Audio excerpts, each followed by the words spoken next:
It is 8:40. Newstalk Sauga 960 Raw. Mike Richards, David Bastel in the Sports Interaction Power Hour. And, of course, that feature on the Friday is the Bet Brothers.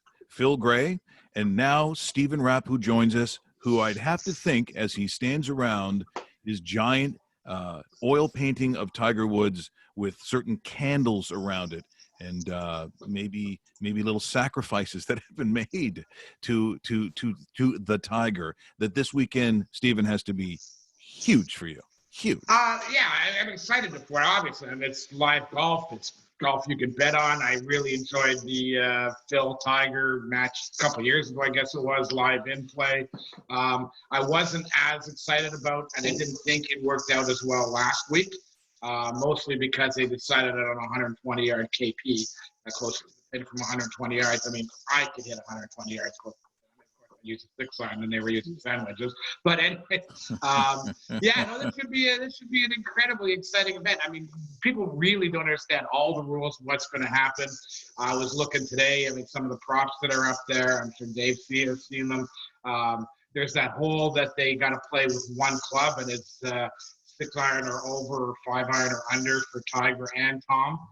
I'm trying to consider what I would do. How long is the hole, Dave? Do we know it's a par 4, I'm assuming, somewhere in the neighborhood of 480, 500? That's what I'm guessing right now. I do not have clarification on that. And you're right. That's the tricky thing. And I don't know if this is the smartest thing either, Stephen. They change up the rules throughout the entire 18. So even your big golfing fan, the guy that understands the game, still has to kind of pay attention to what they're doing. And I don't know if I like that format. I like the idea of give me a format and let me play. I'm gonna say that over a 6-iron or higher is the dog for Tiger on that hole. I gotta believe that, considering he can hit a 6-iron 200 yards. He'd want to be able to have a little more finesse around the green with it. So I would probably go over the 6-iron, 6-iron or higher. Whereas Tom Brady, the number's up there for him, same thing. I got to believe he's got to go lower. He's got to go 5-iron or less because he needs to get the ball out there 200 and 220 yards. So that's the way I'm looking at that one. By the way, Michael, I saw your niece yesterday. She says hello. Ah, very nice. And I see everyone's behaving nicely at Wind Dance. Is this what I understand? I will tell you something, that social distancing, which of course I've been doing my whole life, is, I go #civilized. Very, very civilized. You get there 20 minutes before, nobody else is there. You're just the people on the tee ahead of you. There's 4 stalls in the driving range, only there for warm-up for the 4 people that are going off for the next tee time. Tee times are split. I've been playing in 3 hours and 45 minutes to 4 hours. Best part is you see the people in your group. You can stay away from them. You don't see anybody else. It's beautiful. Like I said, social distancing. I mean, now I have an excuse not to talk to anybody. I mean, I was looking for excuses. You know, what an idiot he is. You don't talk to anybody. Well, now, hey, what a great guy he is. He doesn't talk to anybody. It's how things have changed. The one person who's enjoyed the rule changes, Stephen Rapp. Other than the fact that the economy is dead, the world's probably coming to an end. We're not going there. Yeah. Other than that, it's been great. We're in conversation with Stephen Rapp from Sports Interaction here on Newstalk Sauga 960.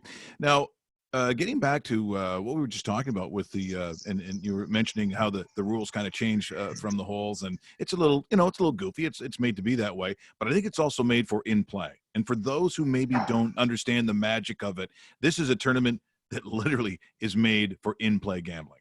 Yeah, and then like I said, that Tiger Phil thing last year. I mean, every hole. And what I like, and I'm not sure how it's going to work so much with Tom and Peyton, is that you can play hole by hole, and then last time if Phil hit one at a bad spot, Tiger was in a better position. Phil became the huge dog. You could bet on him plus money to draw the hole, plus money to win the hole. You know these guys can hit shots from anywhere. Nothing unless they're 300 yards into the trees, they can make the par, win the hole from anywhere. So I was looking for opportunities like that, and you really only hit, if a team's plus $3 because they're in bad position, they're in a greenside bunker and Tiger's on the green. Phil from a bunker. You give me 3-1 that Phil can get up and down from a bunker to draw the hole. Yeah. All day long, Mike. All day long. I'm with you. So yeah. Look for those spots. Look for those plus spots where the magic of Phil's wedge around the green is going to get you up and down. Then maybe put one in. That's what I'll be looking for all day long. Just in play plus money, and at $3-4 to 1 when he's really in trouble and he can get up and down. Yeah. You don't have to win many of those. No. You win 1 out of 4, you're breaking even, right? Hey, Steven, let's look at some other props too. Is there a way in the world that Tiger Woods actually wears shorts? Yeah, why not? No, This is a he tough will question. not This wear is a Why very not? tough question. I think I've seen him wear shorts on driving range. I've seen him wear shorts in exhibitions. I think I got to wear. More interesting to me is because I actually is that Big Dog to wear shorts? Well, the thing is, there's the prop at Sports Interaction. Will all 4 players wear shorts like all 4 players did last weekend, right, at the TaylorMade? Well, if the weather's good, I'm assuming yes, they will. I mean, Wow. What about Tom Brady's hat? Will he wear a TB12 or wear a Bucks hat? I'm going to TB12 for sure. TB12 all the way, yeah. All the way for sure, but that's all a the way big the trademark. favorite. Yeah, but that's a big favorite though. You're going to lay a lot of juice for that. It's like can we bet where Mike Richards wear Toronto Maple Leaf toque? I mean, it's a big favorite. It's a big favorite. It's a big favorite. Yeah. The tie cat one I have is it's got the little yellow puffy ball on it, and just so you know, no, you can't wear hell. You can't do that. And and full disclosure, watching the last 5 minutes of the 1972 Tie Cat Saskatchewan Grey Cup, Chuck Ely, Garney Henley, Angela Mosca, that was my favorite uniform of all time. That was just people forget Tony Gabriel, the young Tony Gabriel was the one who made number 77 Ottawa. Absolutely setting up the actual and he was 77 of the tie catch too. I think this is a rule we can all live by, Mike, that if you're dealing with puffy balls anywhere, probably not a good thing. Yeah, it's a no. Right? It's a no. Yeah. Whether it's on your head or anywhere, puffy ball is not a good thing. In a sentence out. Something to see a doctor about. What is your feeling when you see all the news about we'll pass on NCAA just for now, but when you take a look at what the NHL is doing, because later on today they're going to come out with what this is going to be. No one's going to be surprised. I've been calling it the Summer Hub Tournament. No, it's going to be good for the book. Anything you can bet on, obviously it's going to be good. It'll be great for the book. Yeah. Now you see also the NBA down in Orlando, they're going to come up with something. Are you, I guess to a degree, the NHL can't be a surprise. I don't think it's going to be very good. Like, I honestly don't think the hockey's going to be very good, but it is action. So when there's action, you're going to watch it. You're going to bet on it. The NHL is in a little different position than the NBA and the NFL, and the fact that it needs the money. It doesn't have the kind of money the television contract the other 2 leagues do. So they're going to push to do it. Personally, I think that let the leagues cancel for this season and start up on regular time next year. Yeah. If they do a July-August hub tournament, now you're not talking about till December, January. So you're pushing everything back. Everything gets screwed up. I'm not sure. A couple of reasons. I'll be a big fan, because of Sports Interaction. I'll be Dave and I will go back on the air with Inside the Lines for the summer. Exactly. That will be good. Whether when it's 95 degrees outside, whether I'll be sitting inside watching 3 hockey games a day, we'll see what happens, right? If there's a lot of action, if I decide I want some action, if I'm making a bet on it, I'll watch. We'll have to wait and see what happens. Everybody will have to wait and see how much the appetite actually is for August hockey. We had the Canada Cup and the World Cup's kind of late August, early September, don't we? Yeah, that's right. So maybe.